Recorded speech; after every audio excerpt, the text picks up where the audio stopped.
You ever had that moment, Dave, when you see the girl you know you're going to marry? My name's Beth. The script came about because me and Tom Wadlow, the director, talked about trying to do something different and also wanting to do something bigger, trying to do a feature film. And we looked at different ideas, and we already had an idea for a zombie film from a little while ago. And that sort of developed this story of one man against the apocalypse. We thought it would be interesting to take that kind of view and see what we could do and try and create a drama about that rather than just a simple zombie horror movie.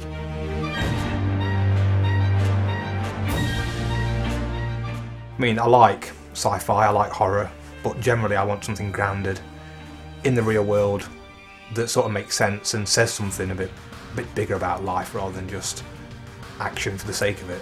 When me and Tommy were talking about the script early on, we started discussing ideas and films that we liked in this genre. So obviously the classics like Night of the Living Dead, Day of the Dead, Dawn of the Dead, those kind of things were big influences, as well as other films that aren't entirely connected to the genre, but we liked the idea of the human element of it. So it was the idea of creating this personal story, this relationship story, with a backdrop of the end of the world and everything going wrong and humanity as we know it not existing anymore. Scott's a very interesting character. He was brilliant to write because you had so much time with him, because he's on screen for most of the scenes. I think he's in nearly everything.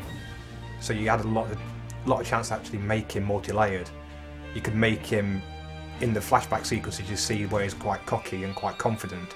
Then you see him in what is actually the present time, where he's actually much more withdrawn from life.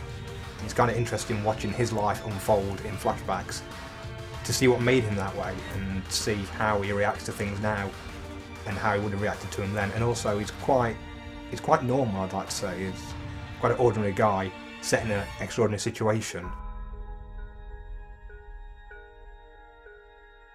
Beth was a difficult character to write because you mostly see her a lot of the time in flashbacks in the sort of a normal world.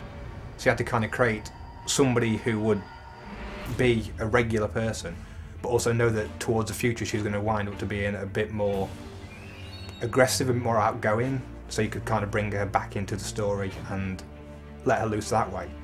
So it's very, very difficult to balance that, especially with a female role, without making them just seem like a man where you've cast a lady in the part. So it's kind of tough. But ultimately I think she works very, very well. She's one of my favourite characters I've ever written, I think, one of my favourite characters I've ever created. Through the drafts of the script, it became clear that the direction that the story should go. For example, Scott gets a chance to go to London with Beth, and obviously from a budgetary reason we couldn't actually go to London to film.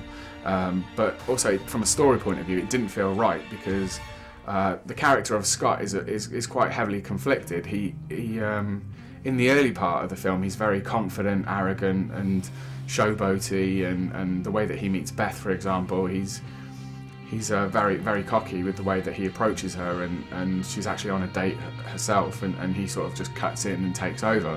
But then when he's sort of threatened a little bit by the fact that she's looking for her family, he sort of pulls away from her and doesn't want to be as involved because there's danger there, and he's not a fighter. He definitely tries to hide away, and so that kind of dictated quite a lot of the story to us. The main theme of Wasteland is love, and the other one that I wrote about was loss, where people have lost family, people have lost friends, people have lost society. So that's the other main theme.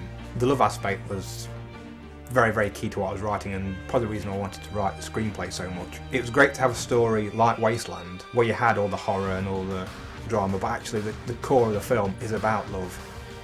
It's about love and actually losing love, and then still kind of yearning for it and waiting for it, and I'm about to say the power of love, but that's just kind of going to be cheesy, but it is that kind of story where it's really focusing on two people's love and how that kind of lasts over that time period and against all odds. It took a lot of thought about trying to balance up what you see as the world, how you see the modern world, and then trying to think about how you would react if it was all taken away. If you didn't have the computers and the power and the friends and the simple idea of just going down to the supermarket to buy stuff, how would you react to all that? So those are the kind of the things I tried to think about, was what my life would be like in this situation, and just trying to keep that sort of thought running through everything I did, to try and keep characters as real and as believable as possible in that situation, which takes a lot of imagination, takes a big stretch, but still not lose an audience thinking this isn't realistic. So as soon as Scott leaves the hideout, the home that he created, he meets characters called Max and Lolly.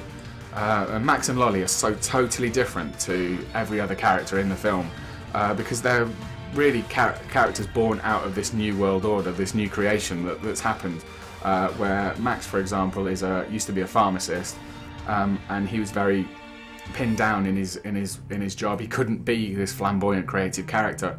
But when all the rules have gone and there's nothing left, then why not just become who you've always wanted to be? The main challenge was trying to keep focus on the budget and trying to create a great story that would still work and it would still please fans of horror movies, but yet not trying to explode and go crazy with what was going off and trying to show too much of the world and trying to make it impossible to make, and trying to make it impossible to actually film.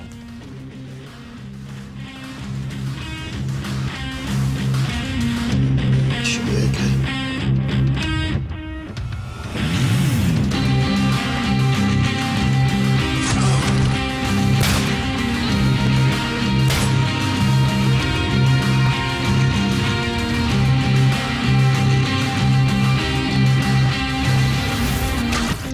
This is Scott Miller. Is there anybody out there?